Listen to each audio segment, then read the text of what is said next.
Avec Brand New Day qui sort dans quelques jours, je me baladais sur internet et puis tout d'un coup j'ai vu quand même pas mal de critiques du film. On va dire des choses qui font pas vraiment sens, dont j'aimerais vraiment parler parce que franchement à la fin faut avoir un cerveau. Déjà j'ai pas envie de faire l'avocat du diable parce que je suis vraiment pas fan du Spider-Man de Tom Holland. Je suis honnête, je vais être honnête, je trouve que c'est le pire.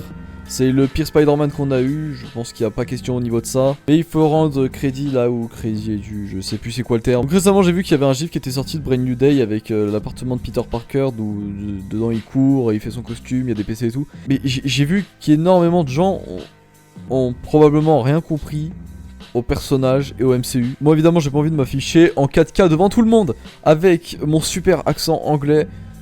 Donc on va prendre directement les traductions. Alors là on a quoi comme traduction? Un adolescent célibataire, sans emploi, sans relation et sans identité vivant dans un grand appartement à New York City est la chose la plus irréaliste de ce film. Est-ce qu'on se rappelle c'est quel New York City en question? On va pas faire genre que l'économie de ce New York c'est quelque chose de grandiose, et puis même c'est un univers fictif. Voilà, là par exemple on a un super bel exemple français. Pas si broke que ça en fin de compte. C'est pas possible.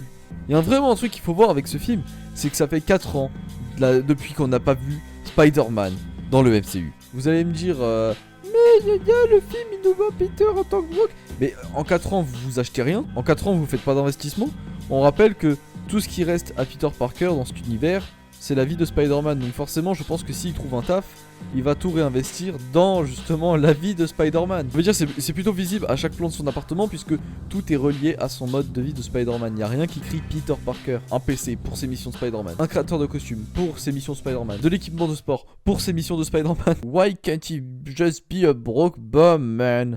Oui, parce que c'est bien connu, Peter Parker est un SDF. Évidemment que Peter Parker a eu des gros problèmes au niveau financier quand même, hein, je ne suis pas un idiot, je lis quand même les comics. Je dis pas que c'est être un idiot de pas lire les comics, mais il va falloir arrêter le LARP 2 secondes. Ça dépend de son époque. Les comics où que Spider-Man était principalement vraiment broke et n'avait pas de PC, c'est parce qu'on parle quand même de comics qui datent des années 70 à 80. Est-ce que vous vous plaignez quand Peter est broke dans Spectacular Spider-Man mais qu'il a un téléphone portable en 2008?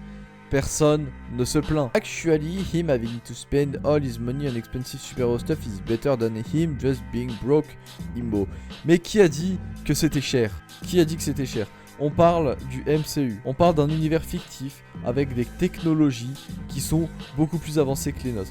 Il y a littéralement de la nanotechnologie dans cet univers. Vous allez me faire croire que un écran, enfin des écrans simples, c'est même pas si cher que ça en soi. Vous allez vraiment me faire croire que c'est impossible pour Peter Parker d'avoir des écrans. Et puis même, là on parle pas juste des écrans, mais par exemple on parle de... Du fabricateur de costumes, déjà qui avait fait paniquer tout le monde. Oui, Peter Parker, il doit savoir coudre pour son costume, je suis d'accord, c'est un défaut qui avait été fait au début de l'adaptation du Spider-Man. Même moi, je trouve que c'est n'importe quoi ce qui a été fait. Mais un fabricateur de costumes créé par Peter Parker, c'est vraiment pas deep, les gars. On se rappelle que rien que dans Civil War, il était en train de créer des PC par lui-même avec des morceaux qui récupéraient des poubelles. Ça me rappelle un petit peu toute cette controverse qu'il y avait eu autour du film quand il avait un flip phone, je crois un Samsung, un truc du genre, je sais plus, qui est un truc dernier cri actuellement, il me semble. C'est pas si deep. Le film se passe en 2028 premièrement, et ensuite c'est un univers fictif avec des événements fictifs, donc une économie fictive. C'est vraiment pas quelque chose de très très deep. Ouais, il a construit un tapis roulant à partir de déchets qu'il ramassait. Ouais, bien sûr. En fait, j'ai l'impression que pour critiquer un film, les gens ils vont mettre toute leur bonne foi de côté. J'avais quand même vu une critique dire que le Spider-Man, le vrai Spider-Man, celui des années 60, il aurait pas besoin d'autant de technologie. Mais mon gars, c'est parce que dans les années 60, on pouvait pas imaginer ce genre de technologie. Donc tu vas me dire que tu vas donner un iPhone 15 à Peter Parker dans les années 60, du moins que tu vas imaginer même pouvoir lui la possibilité qu'il en ait un et à la limite te dire non parce qu'il est trop broke.